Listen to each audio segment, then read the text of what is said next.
This meeting is being recorded. Well, good morning. Actually, good afternoon. Sorry, I got my time a little off here. Welcome to the Fundraising Forum and our second session. Today, we'll be talking about fundraising plans, critical thing for people to have and to be a part of. But before we get to that, I'll introduce myself again. I'm Tom Brush. I'm the CEO of Advancement Designs. We are a consulting coaching organization that helps nonprofits find some clarity, direction, and raise more support for their organizations in an effort to help them complete their mission and serve their people in a better way. So the reason I started Advancement Designs was I felt like there was an opportunity to help nonprofits who are out there, sometimes don't have all the resources they need. They don't have all the experience that they would like to have, and they're challenged. Or they don't have someone to talk to. That's one of the challenges, is that if you're in a fundraising role, you might be a single person shop, or you might be the head of a small team or a large team.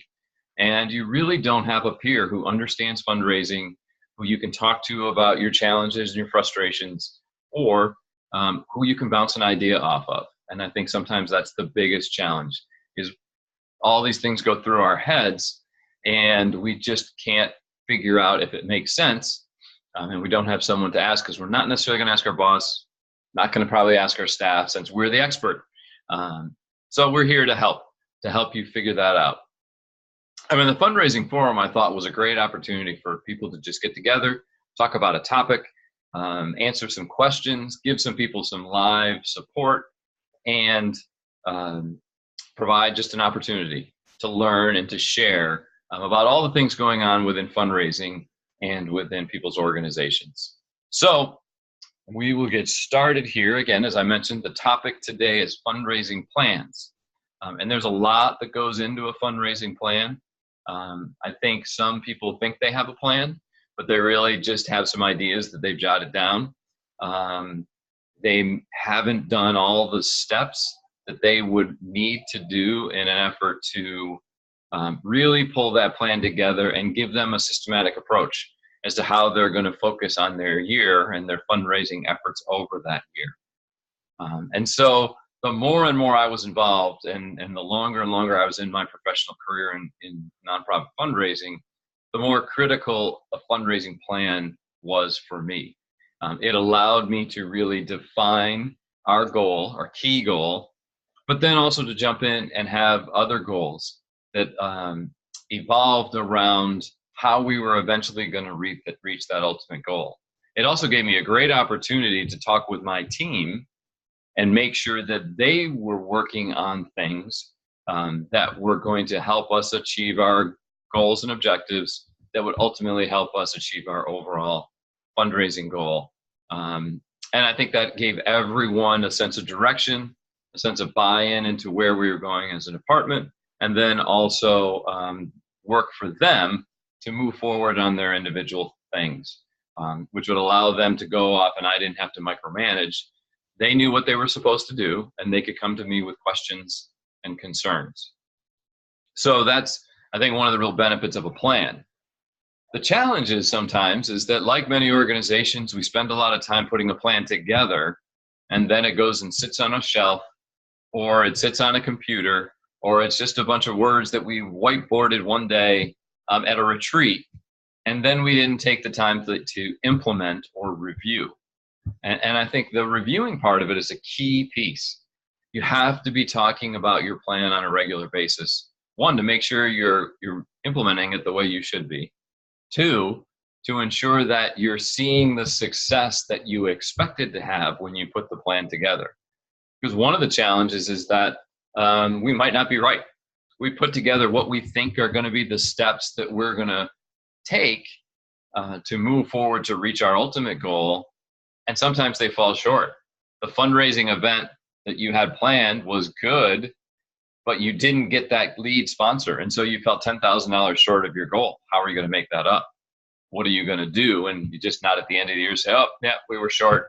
We didn't have that sponsor, and that's why we didn't make our goal. What might we have to modify, do differently, or do more of in an effort to make that up? And it's better to know that and figure that out right away than to wait longer. You send out an appeal that you thought would be great, but the return rate is small. And you feel like maybe some got lost in the mail, or there was some issue, or there was a typo, something went wrong with where you were at. The other key place where things can go wrong is in individual asks. So if you're doing individual solicitations and you initially thought, okay, I'm going to go out and see 100 people, and of those 100 people, I'm going to ask 40 of them to make a significant gift. The other ones are cultivation or stewardship or part of my individual visit plan. And of those 40, they have the capacity to give X amount of money. And so I'm hoping that ultimately I'm going to come up with Y amount of results.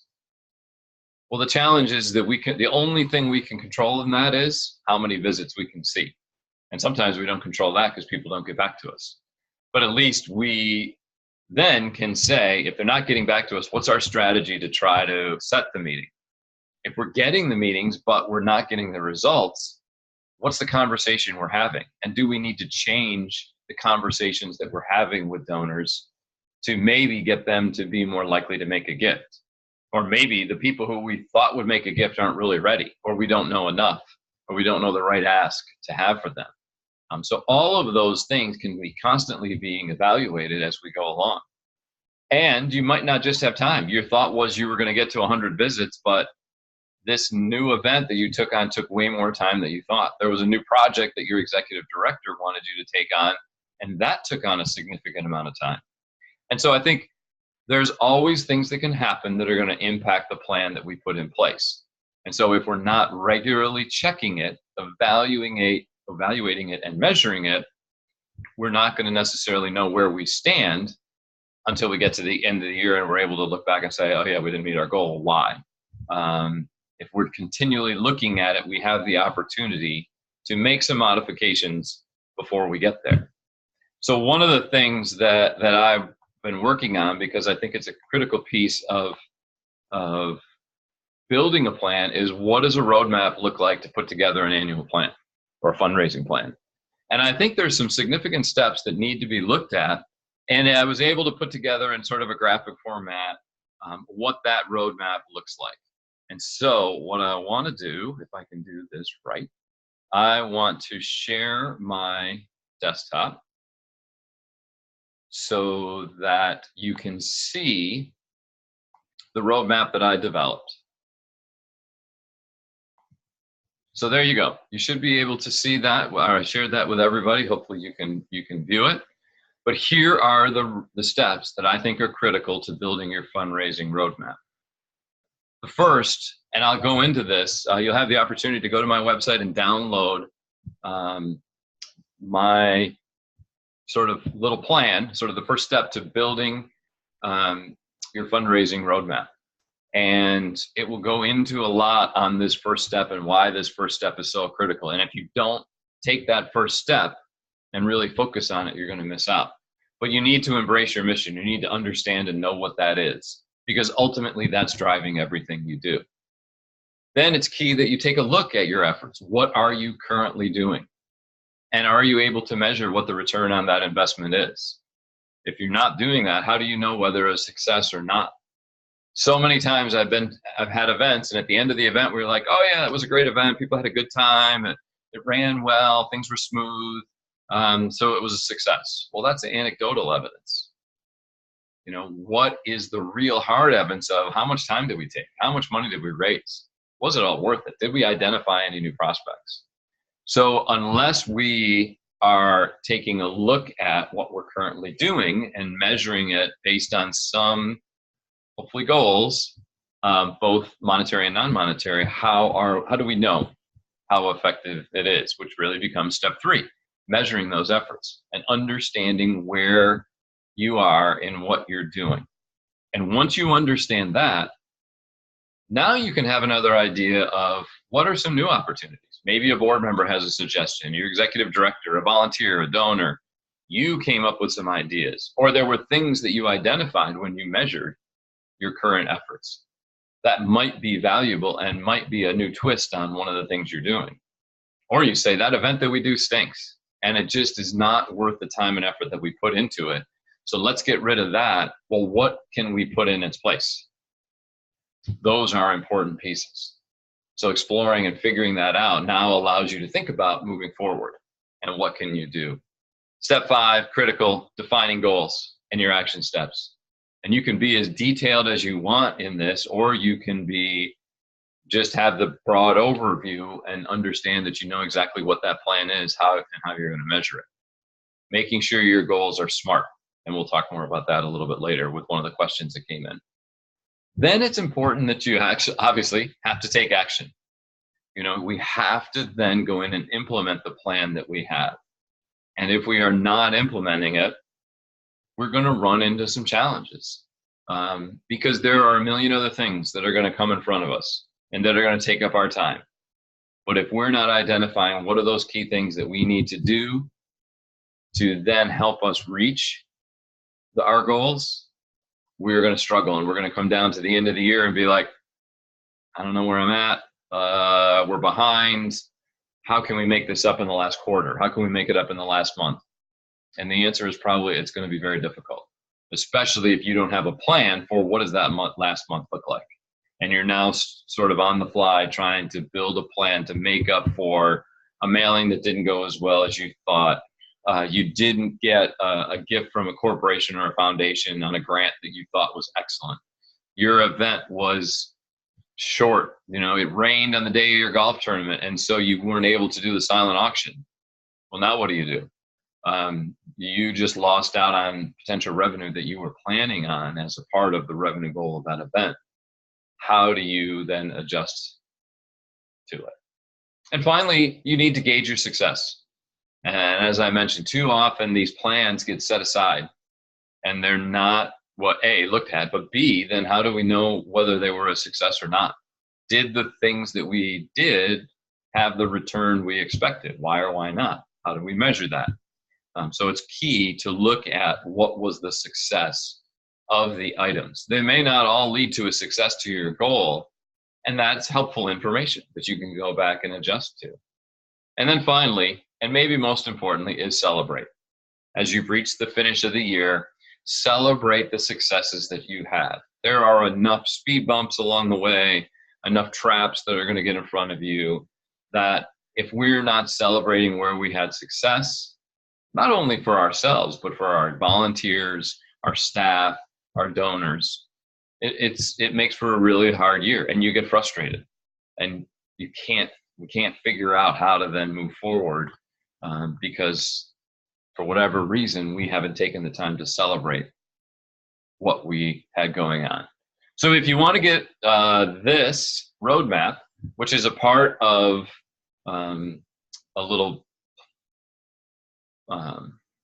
platform that I have, or not a platform, but a little booklet, a guide that you can download on my website. You can go to advancementdesigns.com, just advancementdesigns.com, and you can download that document that will talk to you a lot about step 1, as well as provide you with this diagram on how to build your fundraising roadmap.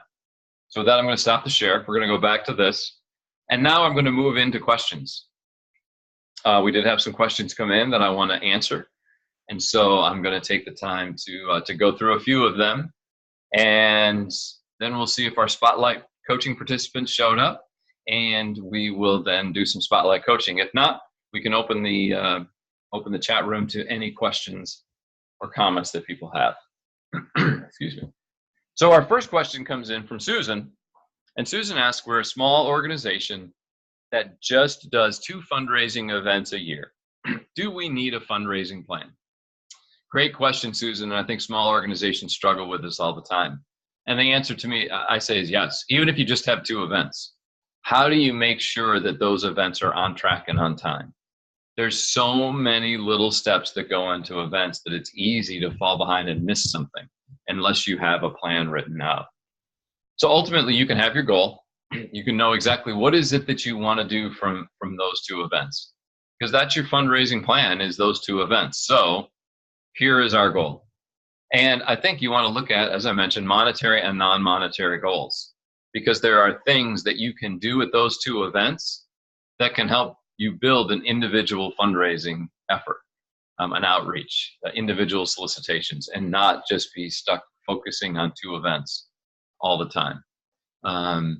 So I would just go through and lay out, the main goal is to complete these 2 events and to have them achieve X amount, whatever you need to raise, and include X number of participants for the fiscal year. And then dive into each event. What are the specific action items and goals that you have for those 2 events, so that you can again go back, measure, understand, make sure that you know what you're trying to accomplish and how you're going to do it. And that allows you to really put together on paper something that you can look at and look back and have real hard evidence of what you achieved, why you achieved it, and whether those events are really accomplishing what you want. Is it worth the time and effort you put into it? And is it helping you achieve the results that your organization needs to be successful? So I think everybody needs a plan. I would say sit down and write it out, and then think about how do we make sure we implement it, and when do we need to review it? Because sometimes what happens with events is they overlap. And while you're trying to do the marketing for one, you're trying to do a follow-up for the other. And next thing you know, you're sending 3 emails to the same group of people in a month. And now you're starting to get some unsubscribes and some people who opt out. So knowing, when am I doing this mailing? When is this email going? What's this outreach? Am I asking the same organization twice, once to support each event, or can I do a dual ask? And is there a way to put that together that maybe I can get a little more money out of one organization to support both events? But understanding what that timeline looks like will help you make sure that you are maximizing your time, but maximizing your outreach without overloading people with emails, phone calls, mailings, all the stuff that we do every day that sometimes gets to a donor that says, well, why am I giving them money when all they do is spend it on all these mailings they send? Or these beautiful brochures that they send for 2 events that they could probably combine into one. So just some things to think about. Having that plan allows you to understand what you want to do, but then allows you to go back and say, what did we do? And is what we did helpful enough to help us succeed? So I think that's why it's always great to have a plan, no matter what you have going on. All right. Thank you for that question, Susan. Second question is from Karen, her question is, we're a virtual organization with 1 full-time staff person. Can a virtual event, and she says, e.g. t-shirt sales, be a useful fundraising tool, or more trouble than it is worth given their limited resources? So Karen, I think the key question of this is, what is the goal you're trying to achieve with that event? One of the things that nonprofits have to be careful about is if their only events are activities that are selling things like a t-shirt, their nonprofit status could be questioned, because at that point, all of your revenue is coming in from sales, business activity, rather than from charitable acts or donations. So I would just think about that and what you're doing. A virtual organization can do virtual events that can be very effective. You can do live, you can do auctions online. There are other events that you could run virtually. You could do a 1 day of giving, or you could do get a bunch of volunteers to do birthday donations through Facebook. Fundraising virtually is taking off, and I think there are great opportunities to do that. Actually, it's taken off, and people are really leveraging it. But it takes a lot of time and effort. You have to be able to do the same thing. You've got to know who your mailing list is. You've got to know who you're trying to do outreach for. You've got to know, how long to make it available. What are the items or things that they're interested in virtually? There's some challenges to it as well. And so I think when you ask about given your staff size, I think you need to go and think about, well, what is our mission? And what do we need to accomplish that mission, really? And so now you understand how much you need to raise to support the mission that you have. And is that event going to help you achieve it? That's really the question. figuring out whether an event is worthwhile or not really comes from what is it trying to achieve? And then once you've done it, has it achieved what you thought? Or does it have the capability to achieve what you thought? Because many times events, the first time you run them, they don't necessarily reach full capacity. Sometimes people don't know what they are. You don't know really what they are, what they're going to look like. So it's hard to sell sponsorships or get corporations or other volunteers involved. It's hard to promote it online because you don't know what people are looking for. And so, and what are the other outcomes you can get out of it? You know, again, if you're adding people to your email list, that might be worth it in and of itself. If you're identifying other donors or potential donors that you can start to build a bigger fundraising program around, that might be worth it. But it's hard to know without knowing what your goals are. You know, if you know what your goal is and that goal is going to help you achieve your mission, you're taking your best effort to say that that makes sense and it's worth your time. It's also helpful to understand how much time you put into it and track that, because you can go back and say, oh yeah, this was great because we raised $10,000. But if it took you 200 hours to do that, I might suggest that you could find a better way to spend those 200 hours, that you could generate that much money, if not more. With 200 hours, you can write a lot of grants. You can do outreach to a lot of corporations.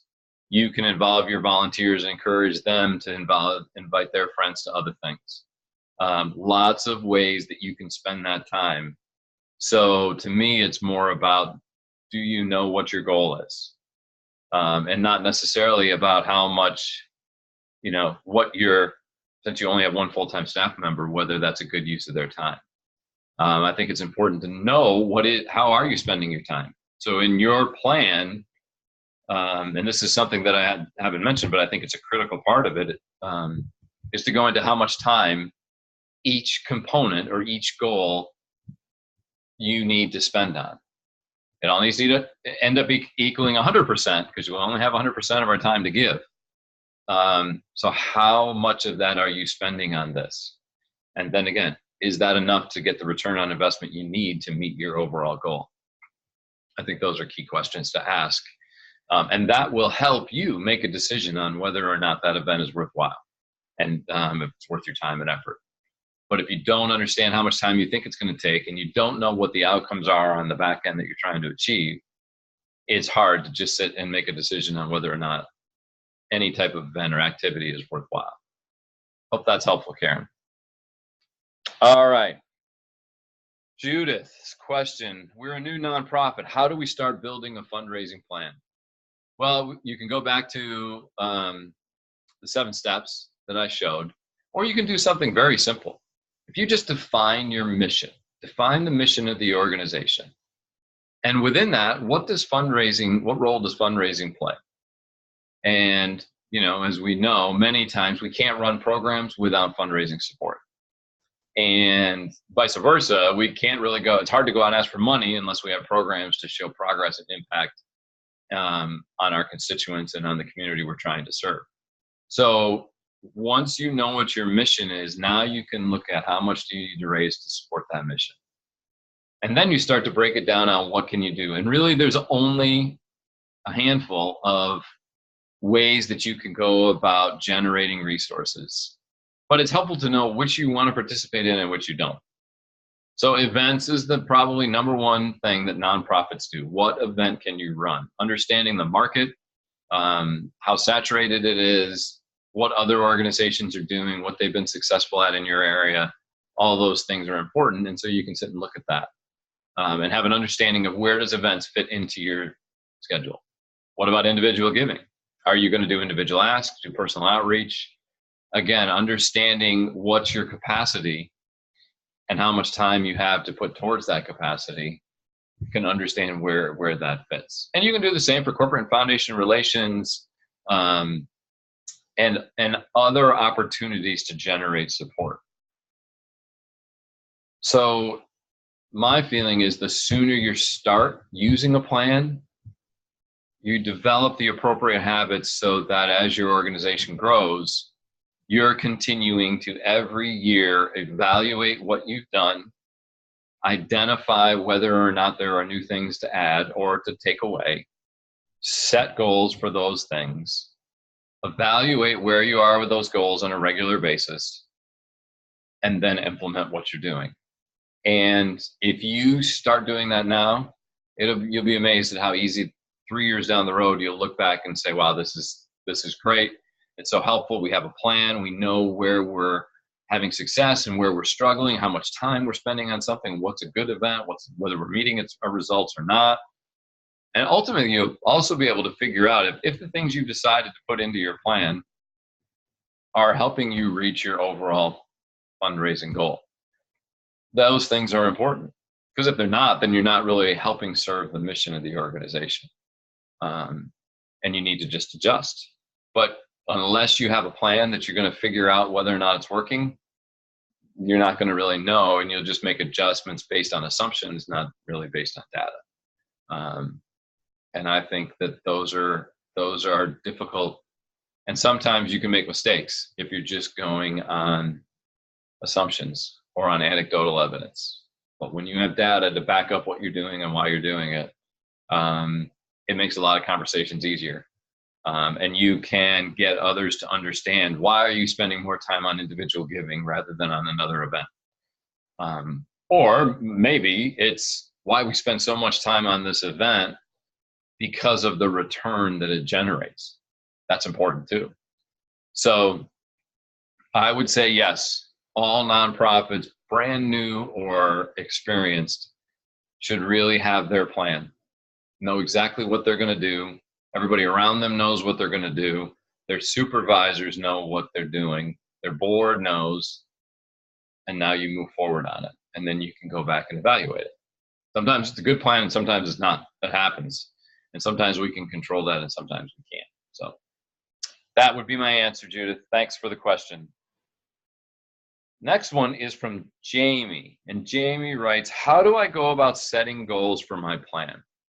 Really good question. I've sometimes been amazed at what I've seen people write down as goals. Increase this. Have a larger attendance at that. I mean, yes, those are okay, I guess, but they don't meet what I think is really the standard when you're setting goals. And this is probably not news to anybody, but I think it's important to repeat, is that goals need to really be smart, because otherwise they're not really that helpful in really showing whether or not you had the return on that investment that you thought you did. So when I say smart, here's what I mean. They need to be specific, very specific. We are going to do this on this date, at this time, with this results. If it's generic or very vague, nobody's going to know how to then figure out what are the next steps that we need to do in our action items to help us achieve that goal. They also need to be measurable. And increase, yes, is one way to measure, but I don't know. I don't think that helps me that much. Because does that mean if we increase by 1, we've been successful? Or if we increase by 50%, is that the same result? Is it the same achievement? Is what the organization wants or needs? I think it just leaves too much uncertainty. So I like to go, what's a specific number? What's a specific dollar amount?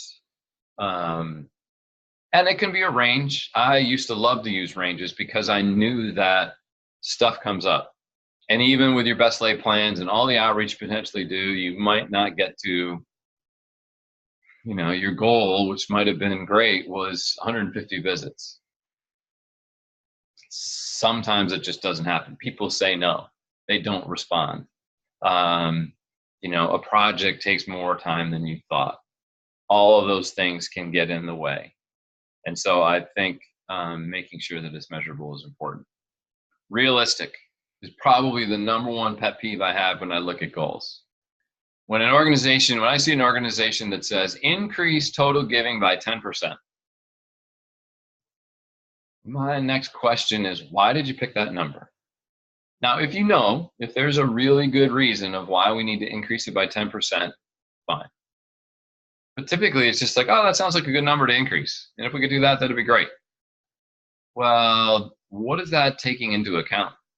Are you taking into account that we had a large donor last year that's not coming back because this was the end of a multi-year pledge? Or we received a grant. This is even more typical. You received a grant one year, you can't submit again next year.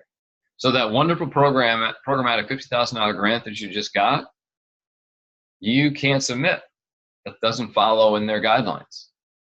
So you have to find a way not only to make up for that grant, that 50,000, but still increase by 10%.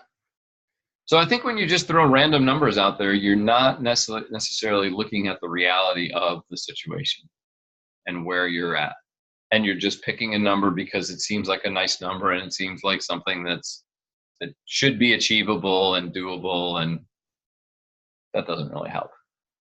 Now, if you've done some research and you know that, let's say you have, for whatever reason, of your 2017 donors, in 2018, you had, I don't know, 200 people who donated in 17 didn't donate in 18, and you're not sure why. Well, okay, maybe you say, yeah, we're going to try to gain back 10% of those people that we lost. And now you can put a strategy together of how you're going to do that. That, to me, makes some sense. But just to randomly say we're going to increase the number of participants or we're going to increase the number of dollars by a percentage, maybe makes it easy math and it helps for budgeting, doesn't really make it helpful necessarily for that. But at least 10% is a number, and it is measurable. Maybe it's realistic. Action oriented, again, it's achievable. That's the next part of SMART, is A. Is it realistically achievable? We once sat down at a meeting, we were talking about a campaign, and we wanted to do all these visits. And the total number of prospects was, I don't know, I can't even remember. It was like 3,000 prospects. And we were going to try to achieve that in 2 years. And then someone in the room actually did the math. And we figured out that each fundraiser that we had was going to have to do something like 8 or 10 visits a week for 2 years for us to even touch all of the 3,000 prospects or whatever it was that we had. Not very achievable, not very realistic either. So that kind of fails on two methods. So I think you really need to sit down and think about, yes, you might have a number attached to it, but is that A, realistic? And B, is it really achievable? May not be hard. You may say, oh yeah, we're going to add another event. Well, you're already doing 4. And this is another big fundraiser because you need to raise X amount of more money. Where does that fit in with what you have? So is it achievable? How much time are you already spending on other things? Do you have the capacity to add to those? It can be hard. Then finally, it has to have a timeline or a deadline attached to it. But because it's SMART, it's got to be T. We want to know when, to put some urgency on when it's happening. You know, my goal is to solicit 5 people by September 1st. Okay, that's a specific, it has a time attached to it. Now I know, when do I really need to make that a priority if I'm going to achieve it in the time frame by which it's been set. And a lot of times it's things for that are like, I need corporate sponsors for our event, or sponsors. It doesn't have to be corporate. And the only way they're going to get full benefit of their sponsorship is that we need to have them signed on by September 1st, so that when we print up all the materials that we're going to use on October 1st, their name and logo is included in that. Otherwise, they're going to miss out on the brochure, they're going to miss out on the signage, and so it's not going to be a great experience for them. So knowing when those deadlines are makes it really helpful for us to think about, where do we stand? And we can measure. You know, if the goal is to have 10 sponsors by September 1st, and so all right, well, we set that goal on June 1st. So we got June, July, August to make that work. So we need to average 3 a month, which is about a little less than 1 a week, or a little less than one a week, sorry. So if I reach the end of June and I've only got one, now I've got 9 to get in 2 months. And so now I really need one a week, or maybe a little bit more than one a week. And how many asks then do I need to make to then get those sponsorships taken care of? So putting those things all together is important. Giving them a timeline makes sense. And I think that's the best way to go about setting your goals. And then once you set those goals, think about what are the action items that you need to take to achieve that goal. And again, make sure that those are SMART as well. And that'll help you get started on setting your goals within your organization. I hope that helps, Jamie. Finally, Todd asks, I set my goals, but how do I make sure they are appropriate? Really good question, Todd. And I think maybe as important as anything is understanding what we're trying to achieve. And we can have a perception of what that is, but are we on the same page as our board? Are we on the same page as our supervisor, as the executive director, whoever we're dealing with? And so what I like to encourage people to do is two things. One, once you get your goals determined and you've got it laid out, assign an amount of time that you expect to spend on those goals. So if you're looking at it and you say, okay, on my events, I'm going to spend 25% of my time. On my fundraising, individual fundraising, I'm going to spend 40%. And that's going to include mail, telephone, email, and let's just say that. And then I'm going to spend, so that's, you're now at 65. Now I'm going to spend another 25% on individual outreach. And that might, maybe you include with that corporations and foundations. Okay. And then I've got 10%, which is what we all know. We've got to have that bucket of other stuff as assigned, which also includes email and meetings and whatever. So now that you've done that and you sit down and you look at it and you say, yeah, this seems appropriate, is that I can accomplish this goal in spending this much time on it. Now you need to take that to your board or to your supervisor, whoever you feel like you need buy-in from, and have what I like to call a confirmation conversation. Because you can sit at your desk and thinking you're doing everything exactly the way you are supposed to, even if if your supervisor knows your goals. But if they don't know how much time you're spending on it and you haven't had that conversation with them, you might not be moving in the right direction, or if you're bored. So it's a great opportunity for both of you to sit down and say, this is my plan. Is there anything missing? Have I appropriated the right amount of time to each? Do you think it's going to be successful? And there's two really good reasons for that.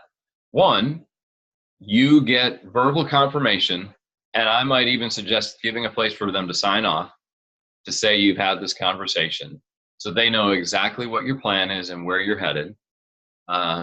That's one reason. The other reason, and I think we've all been in this situation, where a board member, a donor, an executive director says, hey, I just got back from this really great event, and they raised all this money to support their cause, and I think it would be a great thing to add to what we're doing. I can't imagine there's anybody who is on this call or would ever listen to this that wouldn't say, oh yeah, I know that situation. And the hardest thing about that is, how do you say no to a board member, especially if it's the chairman of the board? Or how do you say no to one of your top donors? Or how do you say no to your supervisor? Even harder.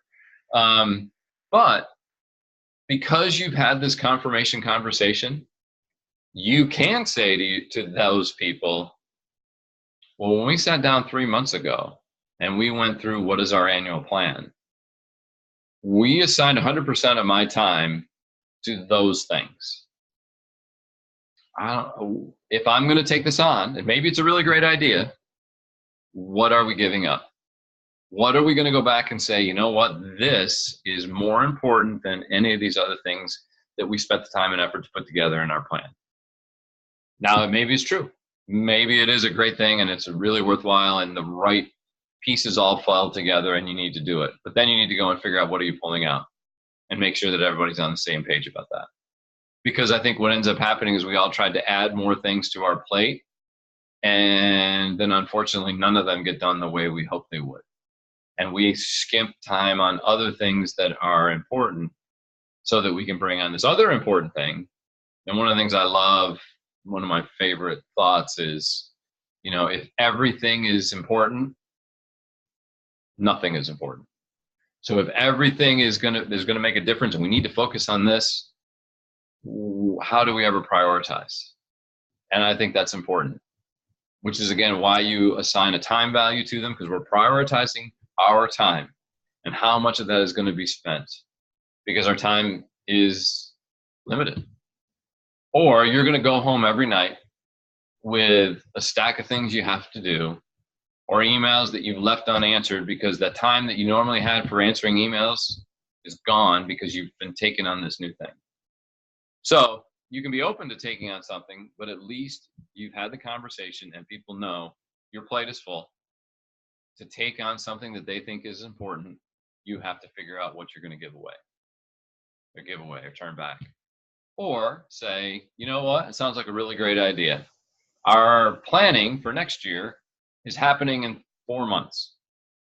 I'm going to add that to the pile, give it the priority that you deem it deserves, and then we'll sit down and say, okay, if this is so good, we have to add it.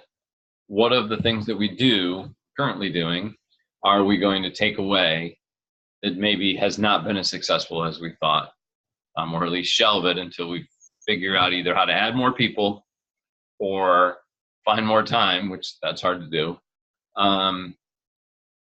or find another project that we're going to dismiss so that we can bring on something else. It's too easy for people outside of us to say, hey, we should just be doing this, because they have no idea what you're doing on a day-to-day basis and how much of your time that takes up, and how often fundraisers especially are going home at night and thinking about all the things that they could be doing or should have done, because the fundraising world can never be over. We can always send another letter. We can always make another phone call. We can always do another ask. We can send another email. We can do another mailing. Our work is about outreach and connections. And literally you could spend every minute of every day doing that and still not do enough.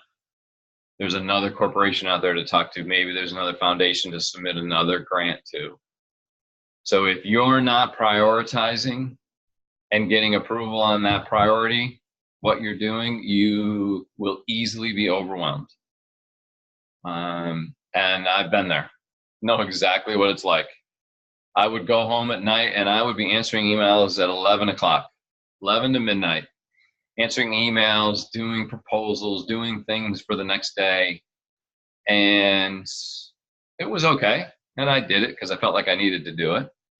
But in the long run, it probably wasn't beneficial for me or anybody else. So something to really think about. Have those conversations. Make sure everybody's on the same page. And that will help you avoid just the overwhelm that you're going to fall into anyway, let alone when somebody else brings in a new idea or a new thought. So try to get ahead of the game and just make sure you're all on the same page and that you're comfortable in having those conversations so that it makes the rest of the year a little bit easier when those recommendations come, because we know they will. All right, great question, Todd. Thanks so much for submitting it. All right, I don't see right now our hot seat guests. So with that, I'm going to try to wrap up here a little bit early, get you out right around lunchtime and back to your workday. So again, just to go back, if you want to get a copy of building your fundraising roadmap, go to my website, advancementdesigns.com. You can sign up for it, download it. It also has the 7-step roadmap, which can at least get you started on your fundraising plan. If that's not enough and you'd like to have a discussion about it, you can sign up for an immediate impact session, and we'll spend 40 minutes or so trying to figure out how we can help you get from where you are to where you want to be. and what that looks like. Because I know there are some challenges in that, especially if you haven't really ever done planning. It can be a challenge, and there's lots of things about how do you check for return on investment, what are new ideas, what are other people doing, how do I have that conversation with someone. So I'm happy to have some further conversations personally with each of you. You can also sign up for our newsletter. I'll send that out about every other Wednesday. Every Wednesday.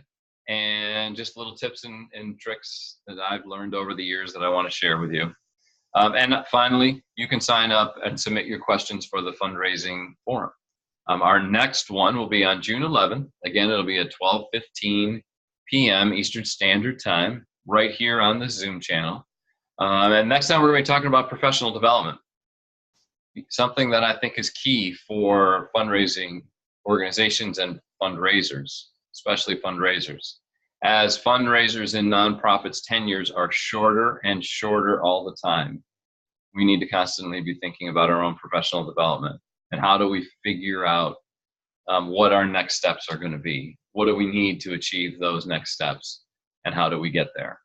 Because just like you need a fundraising plan, you need a plan to figure out how you're going to move your professional life forward and understand where you want to be and what are the things you need to do to get there. And I think too many of us don't. And we leave it up to hope and a prayer that I meet the right person, that I see the right job opportunity open up, that I, have the skills that I need when I need them. And many times that doesn't happen. So let's avoid that.